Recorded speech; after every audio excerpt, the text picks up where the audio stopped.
Bebês com cabecinha torta. Vamos falar sobre esse tema que preocupa muitas famílias logo nos primeiros meses de vida do bebê. As assimetrias cranianas, a cranioestenose e os avanços no diagnóstico e tratamento dessas condições.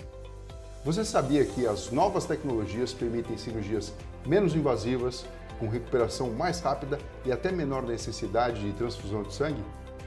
E que, em alguns casos, o uso de órteses pode remodelar os crânios do bebê de forma eficiente e segura. Para entender melhor como tudo isso funciona e o que a ciência tem oferecido de mais moderno, eu recebi hoje o Dr. Gerd Schirin, médico que se especializou no tratamento das assimetrias cranianas posicionais e no uso de órtese craniana após cirurgias para a cranioestenose. Começa agora o programa Olho Clínico com o Dr. Fernando Gomes.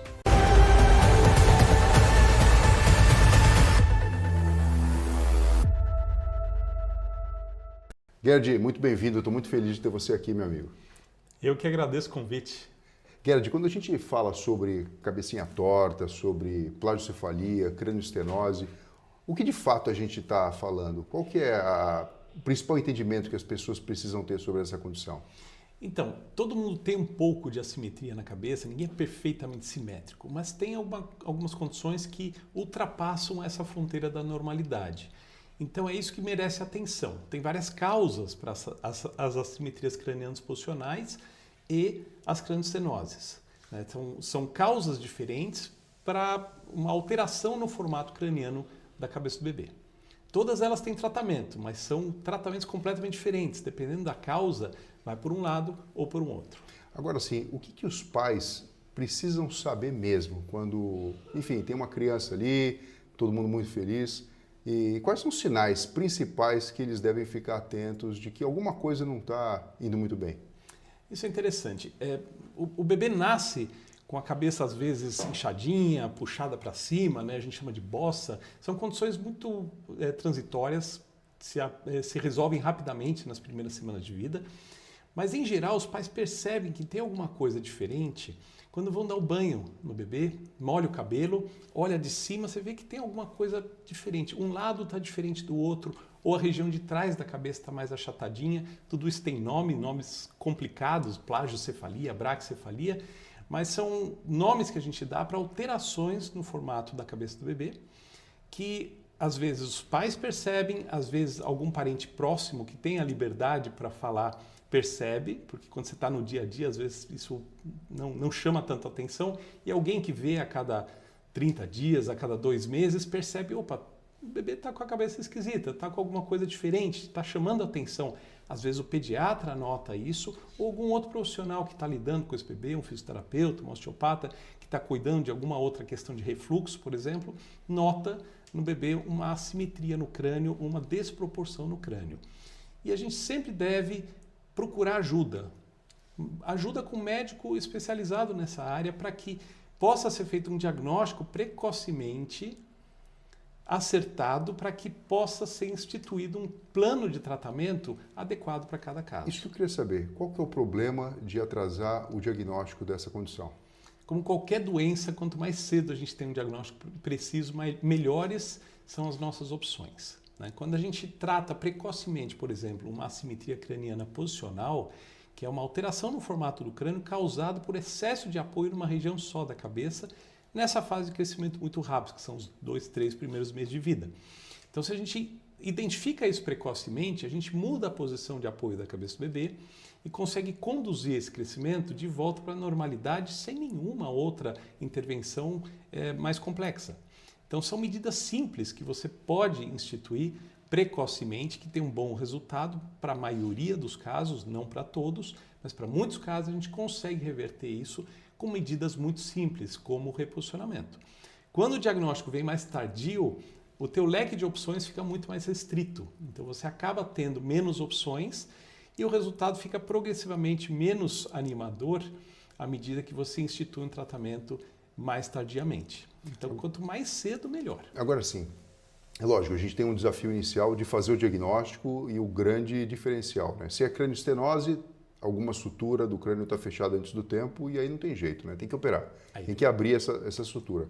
Mas se é posicional, enfim, tem tratamento, como você falou, às vezes medidas conservadoras ativas, né, com a fisioterapia, com reposicionamento podem funcionar, mas se não funciona, a gente tem sempre a possibilidade dos famosos capacetes, né, que são as órteses cranianas. E eu queria que a gente dedicasse um tempo especial aqui na nossa conversa para explicar como ela funciona. Porque muitas vezes as pessoas acham que a criança vai sofrer, que a cabeça vai ficar apertada, que pode aumentar a pressão intracraniana e atrapalhar o funcionamento do cérebro. E a gente sabe, né, como profissional de saúde, que é justamente o contrário. Então, vamos explicar? Vamos.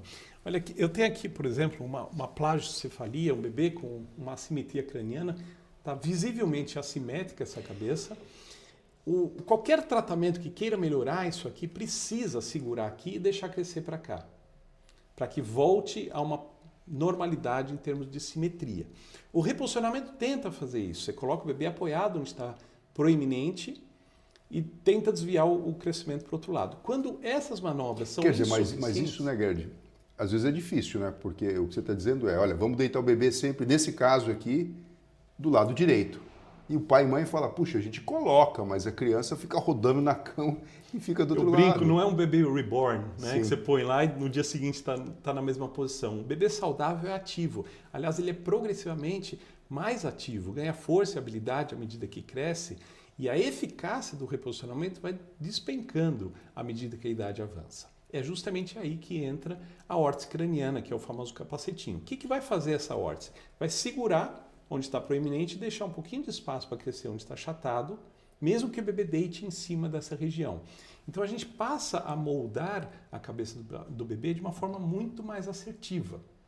Mas tem que tomar alguns cuidados em relação a essa órtese craniana. Tem vários modelos, vários tipos de órtese craniana. A gente tem, por exemplo, uma órtese de copolímero termomoldável, órtese que é feita com impressão 3D.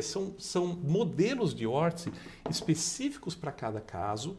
Todas elas têm a mesma função, mas a técnica muda um pouco. E ela vai conduzir o crescimento futuro do bebê, da cabeça do bebê, para o lugar certo. E dessa forma se corrige de forma muito assertiva. Bom, além da órtese, do posicionamento, tem a questão do tummy time, né, que é dito, né? A criança fica de barriguinha para baixo, forçando a cabecinha para trás para estimular a musculatura e tentar trazer um pouquinho para trás esse osso do crânio. Quando a criança está usando órtese, ela também pode fazer o tummy time? Deve. E outra pergunta, usa 1 hora por dia, 2 horas, 3 horas? Eu sei a resposta, gente, mas eu tenho que perguntar, como é que é esse funcionamento? Veja, o tummy time é um dos componentes do programa de reposicionamento que a gente orienta aos pais, né? Então a gente tenta apoiar na região proeminente, tirar o apoio da região de trás sempre que possível, fortalecer a musculatura da nuca, para que justamente, além de tirar o apoio da região de trás da cabeça, você estimule o crescimento do osso occipital que está ali atrás, que a musculatura do pescoço se ancora ali naquele osso. Então a gente ajuda a puxar esse osso para fora. Mas o bebê usando a órtese, ele deve continuar fazendo o tummy time, porque é uma aquisição motora importante para o bebê, né? A órtese precisa ser usada 23 horas por dia, o tempo todo segurando o crescimento onde a gente não quer e conduzindo o crescimento para onde está achatado. É muito importante que isso seja feito de uma forma consistente. Os pais precisam entender a importância de usar direitinho a órtese, porque a gente usa órteses de primeiríssima qualidade, são registradas na Anvisa, esse é um ponto importante. Qualquer órtese que a gente use em bebês precisa ter registro na Anvisa. Tem uma série de detalhes nessas órteses que muitas vezes as pessoas não conhecem, precisão, capacidade de ajuste, são fatores importantes para que seja uma órtese que leve a um bom resultado, né? São feitos ajustes ao longo da jornada, então a cada 2 a 3 semanas a gente desgasta a parte interna da órtese para produzir mais espaço para crescer só nessa região e dessa forma a gente vai conduzindo o crescimento para o lugar certo, para chegar num excelente resultado. Se a gente agir certo, na hora certa, a gente chega num excelente resultado. Você consegue dizer mais ou menos quanto tempo, por dia eu entendi, são 23 horas, ou seja, você deve tirar só para fazer higiene e a criança vai dormir, ela vai ficar livre no berço, pode deitar do jeito que quiser, vai ter uma vida absolutamente normal, vai poder mamar, vai tomar o sol, vai fazer tudo que um bebê precisa fazer, mas durante quantas semanas ou meses a criança vai precisar usar a órtese? A duração do tratamento varia conforme o grau de assimetria inicial e a idade de início do tratamento. Então, mais uma vez, quanto mais cedo a gente começar esse tratamento, mais crescimento a gente tem pela frente e, portanto, o tratamento é mais curto, porque a cabeça cresce mais rápido, o espaço eu estou dando. Quanto mais rápido crescer essa cabeça, mais rápido vai vir o resultado. Então, um bebê com assimetria severa, que começa aos 4 meses de idade o tratamento, vai ter uma duração do tratamento ao redor de 4 meses. Esse mesmo bebê com o mesmo grau de assimetria, se começar aos 8 meses, já vão ser 6 meses de tratamento. Então o tratamento fica mais longo. Tipicamente, o tratamento dura de 3 a 4 meses. Agora sim, pensando em avanço de tecnologia, avanço da medicina, né? O que a gente pode esperar nos próximos anos para o diagnóstico precoce e tratamento dessa condição? Eu digo isso porque nós somos bombardeados com perguntas relacionadas ao uso de inteligência artificial. É esse o caminho ou existe um outro caminho que deve ser percorrido, Gerd? Existe uma questão do exame clínico do médico que se especializou nisso. Então, a gente tende a simplificar demais a questão. Não é questão de achar um índice, achar um número, classificar e determinar a conduta baseado num número, por exemplo. A avaliação clínica é mais completa. A gente examina o bebê, verifica características dessa assimetria na cabeça do bebê. Então, tem formas de classificar essas assimetrias apenas pelo exame físico e a gente gosta da combinação do exame clínico mais um dado objetivo. Então, a gente usa um escaneamento a laser que é muito preciso para mensurar de forma objetiva essa assimetria e aí a gente monta esse quebra-cabeça para ter um diagnóstico completo. Então, acho difícil que a inteligência artificial ou uma simplificação excessiva, por exemplo, o pessoal tem lançado aplicativos que você põe no celular e escaneia a cabeça do seu bebê e aí você mesmo verifica qual que é o grau de assimetria. Isso é perigoso porque você tende a transferir para os próprios pais uma responsabilidade que é do médico de fazer um diagnóstico. E aí os pais acabam tendo o risco de errar feio. Porque a gente falou pouco ainda da crânioestenose, mas se você erra no diagnóstico, você erra no tratamento. Um bebê que tem uma assimetria craniana, mas que não é de causa posicional, ele precisa de cirurgia. É o neurocirurgião que vai abordar essa situação, vai corrigir o fechamento precoce da sutura craniana. Tem várias técnicas que podem ser usadas para isso, mas precisa de cirurgia. E você postergar um diagnóstico acertado às custas de intervenções de pessoas que não estão habilitadas para fazer essa etapa é perigoso. Então, eu entendo que a tecnologia é muito bem-vinda, a gente tem ferramentas, a gente usa um escaneamento a laser que é muito legal, muito rápido, em 2 segundos a gente escaneia a cabeça do bebê com muita precisão, sem radiação, sem anestesia, e tem um formato exato da cabeça do bebê.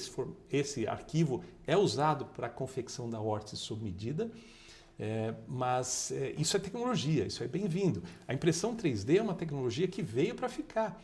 Não dá para usar em todos os pacientes. Tem pacientes que ainda é preferível usar uma órtese de copolímero, por exemplo, por causa das características de ajuste ao longo do tratamento. Então, a tecnologia é bem-vinda, mas tem que ser bem aplicada, bem utilizada. Mas a gente tem um bom caminho ainda para amadurecer no próprio ambiente médico, em que os médicos precisam estar mais atentos para olhar para o formato craniano, não só medir o perímetro cefálico, que faz parte da rotina do pediatra, mas eles precisam olhar para o formato craniano e identificar que algo está fora do esperado e encaminhar para o médico que tem mais experiência nisso. Ou seja, né, dentro do universo da puericultura, que são aquelas consultas sequenciais que acontecem muito frequentemente, né, assim que o bebê volta que nasce, né? É ali que a gente tem um grande ponto importante de fazer o diagnóstico e fazer o encaminhamento precoce. Perfeito. O pediatra é o médico que vê rotineiramente esse bebê. Então, é o próprio pediatra que tem essa tarefa de identificar alguma questão que esteja fugindo da normalidade e agir de acordo. Medidas simples como o reposicionamento, eventualmente quando o bebê tem um torcicolo, instituir um programa de fisioterapia ou mesmo osteopatia, é papel do pediatra também. Mas quando essas intervenções não resolvem a situação, é preciso encaminhar para um médico especializado nessa área. Agora, você sabe, né? Eu mesmo tenho um relato pessoal de operar muito bebê com cranioestenose e depois do advento da possibilidade de usar órtese para conseguir uma simetria muito bonita e muito funcional, a cirurgia ela consegue ser menos invasiva. Então eu consigo abrir só a sutura, mas é lógico, isso precisa ser feito precocemente, porque você faz uma cirurgia que praticamente não vai necessitar de transfusão de sangue, mas imediatamente precisa ter o compromisso de seguir o tratamento colocando uma órtese para permitir que aquela cranioestenose, vamos falar assim, entre aspas, né, nós transformamos num problema como se fosse uma plagiocefalia posicional e seguir o curso, então, dali para frente. Isso é muito legal, né? Esse avanço na técnica cirúrgica foi muito legal, muito bem-vindo, porque a técnica endoscópica para correção da cranioestenose, ao invés de expor o bebê a uma intervenção um pouco mais agressiva, que é a cirurgia tradicional para cranioestenose, ela permite abrir a sutura craniana que está fechada, mas não mexe no formato. O que vai corrigir o formato craniano da cabeça do bebê é a órtese no pós-operatório. E aí o uso da órtese é obrigatório e tem detalhes, porque a órtese utilizada para É isso que eu pergunto, ela é diferente, né? É diferente. Tem que ser diferente porque as forças envolvidas são diferentes. Então é uma órtese completamente diferente das órteses que a gente usa para as assimetrias cranianas posicionais, tem uma funcionalidade específica, mas ela precisa obedecer alguns critérios técnicos para a gente chegar num bom resultado final. Uma melhoradinha não é suficiente, a gente quer o resultado de excelência, né? Então a gente tem que atentar a alguns detalhes, inclusive no pós-operatório. Então nessa opção terapêutica, que é a técnica endoscópica para correção da cranioestenose, é obrigatório o uso da órtese no pós-operatório. Esse tratamento tende a ser um pouco mais longo do que para as assimetrias posicionais, mas o resultado é muito legal, muito legal. Os pais ficam muito felizes porque o bebê passa por um procedimento menos invasivo, geralmente não tem transfusão de sangue, tem uma recuperação mais rápida, mas usa a órtese por um tempinho após a cirurgia. Inicialmente, isso causa um pouco de desconforto, a ideia de usar um capacetinho por alguns meses, e rapidamente os pais entendem que o bebê não dá mínima para a órtese. Se adapta rapidamente e esse tratamento flui de uma forma muito tranquila, tanto para o bebê quanto para os pais. Gerd, em primeiro lugar, muito obrigado pela entrevista e compartilhar os conhecimentos aqui junto conosco. Eu queria encerrar com uma pergunta de conscientização. O que acontece se uma criança tem uma plagiocefalia posicional, moderada ou grave? A cranioestenose tem que operar, mas posicional, e os pais optam voluntariamente por não tratar, não colocar órtese. Veja só. Ou os pais optam ou eles, infelizmente, não conseguiram ter o diagnóstico adequado. O que pode acontecer com essa criança? Existe uma crença antiga de que isso vai se corrigir sozinho ao longo do tempo. Não corrige. Ou você corrige com manobras de reposicionamento, que é a maioria dos casos, ou você corrige com a órtese craniana. Se não corrigir nessa fase, que a cabeça está crescendo muito rápido, com 2 anos o bebê já atinge quase 90% do tamanho do crânio adulto, significa que o bebê, que na verdade nesse momento é um bebê, mas vai ser uma criança, um adolescente, vai ser um adulto, ele vai carregar essa assimetria para o resto da vida. E você está modificando toda a anatomia óssea craniofacial. Tem um modelo aqui, por exemplo, que mostra essa assimetria. Eu vou mostrar para essa câmera aqui, que mostra a cabeça tortinha. A gente se preocupa com o que está lá dentro, o cérebro... Aqui já é o crânio de um adulto, né, Adulto, Gerd? isso é um adulto com uma plagiocefalia não corrigida. O cérebro entorta, mas funciona direitinho. Então, na maioria das vezes, não há um prejuízo neurológico significativo. Mas toda a anatomia óssea craniofacial distorce. Olha a órbita. Uma órbita fica mais para frente que a outra. Sim, o rosto fica diferente, né? A ATM, a articulação temporomandibular, desalinha. Um ramo da mandíbula fica mais curto que o outro, a base do crânio torce. Então, todas essas estruturas que estão anexas à estrutura óssea craniofacial acabam indo junto nessa torção e acabam promovendo problemas funcionais, não neurológicos, mas funcionais, em relação a otites de repetição, problemas de oclusão dentária, mastigação, dor na TM, campo visual, escoliose, porque a primeira vértebra cervical encaixa lá na base do crânio, já encaixa torcido.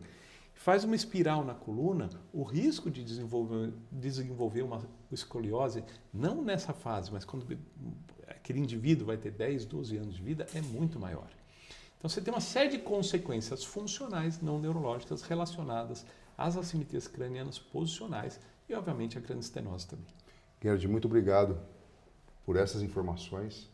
E aqui fica o alerta, né? A gente precisa, como classe médica, na verdade, identificar que isso é um problema que tem diagnóstico, tem CID, na verdade, e tem tratamento conservador, tem tratamento com a órtese, tem tratamento com a cranioestenose, com a cirurgia, e a gente precisa, obviamente, ter muito carinho, né, com as futuras gerações, diagnosticando precocemente e tratando essas pessoas. Muito obrigado, Gerd. Eu que agradeço. É sempre importante enfatizar, né, que todo bom tratamento começa com um bom diagnóstico médico. Não se deve pular essa etapa do diagnóstico médico. Agradeço a oportunidade de a gente estar dividindo um pouco da experiência e estou sempre à disposição. Obrigado, Gerd. Pessoal, a gente fica por aqui. Gostou? Dá um like e compartilha com todo mundo. Isso aqui é um problema de saúde pública que precisa ser divulgado. Pessoas instruídas vivem melhor. Tem dúvida? Escreve aqui, Dr. Gerd e eu vamos responder com muito carinho. Um beijo no coração e uma ótima semana.